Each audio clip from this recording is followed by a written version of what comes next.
Live from Fargo and serving you on TV, online, and on the go. This is Valley News Live at 4.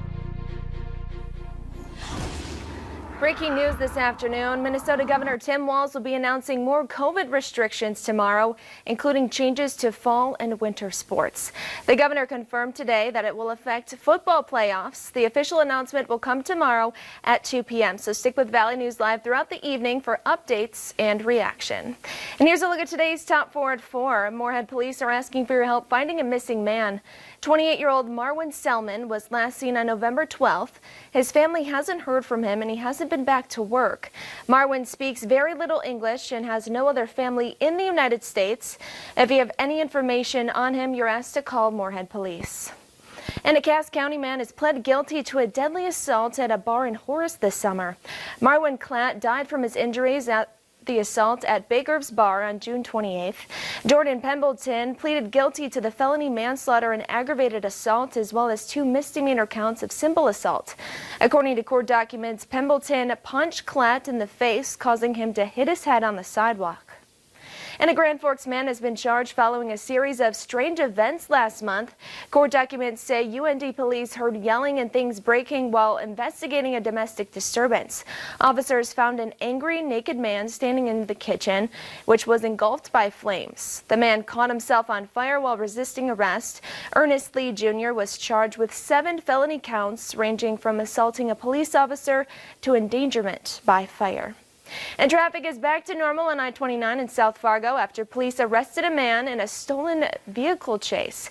They say Hamid Zuri was driving the stolen van out of Christine, North Dakota. Stop sticks were used after Zuri tried to drive away from a routine traffic stop. The van was stopped near the 52nd Avenue exit.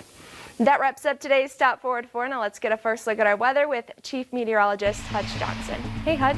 Callie, hope everything is going good. If you have had a chance to get outside, you may have noticed it's a little breezy and a warm-up is taking place for southwestern counties. We have 30 to 40 degrees in that area.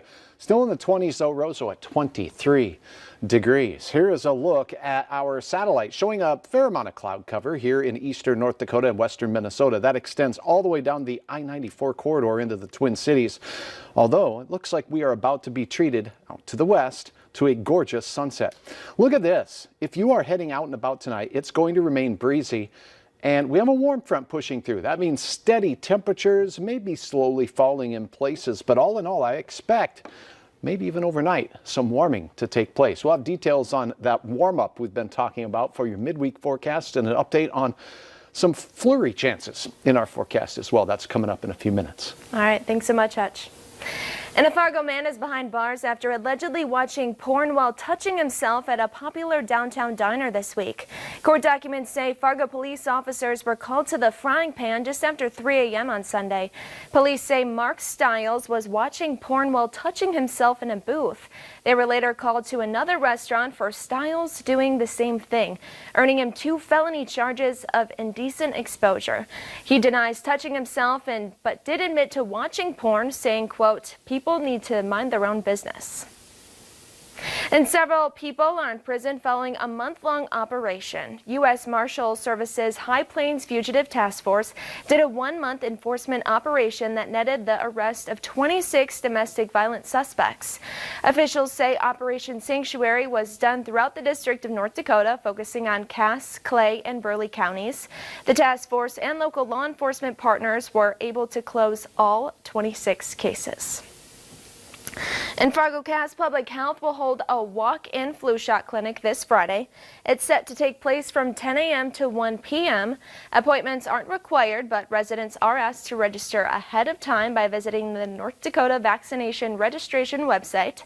Flu shots will be available for anyone age 6 months or older. And the Minnesota National Guard says more than 200 soldiers are deployed across the state to fight COVID-19. That number could increase to 400 by the end of this week. And in a press release, the Guard says they will focus on supporting testing sites as well as providing staff to help long-term care facilities. Guardsmen have been helping in the pandemic relief since September. They've been supporting the Moorhead testing site and have been sent to help the new testing sites like Wadena and Crookston. And a Fargo woman is thanking Facebook for bringing a class ring back to its rightful owner after nearly 30 years. Maria Bosak posted on Facebook saying she was cleaning out boxes and came across an Erskine High class of 1986 ring. She found it years ago in one of the houses she lived in and never found the owner. 24 hours after she posted on social media this past weekend, she solved the mystery. Tim's wife Susan will be picking up that ring that went missing in 1991 this week. And governors from 7 Midwestern states, including Minnesota, are joining together in a social media campaign to stop the spread of COVID-19. The governors of Michigan, Kentucky, Wisconsin, Illinois, Ohio, Indiana, and Minnesota released a video today to encourage everyone across the region to stay safe heading into the holiday season. A number of the governors also participated in a virtual press event on the topic. When it comes to fighting this virus, we are all on the same team.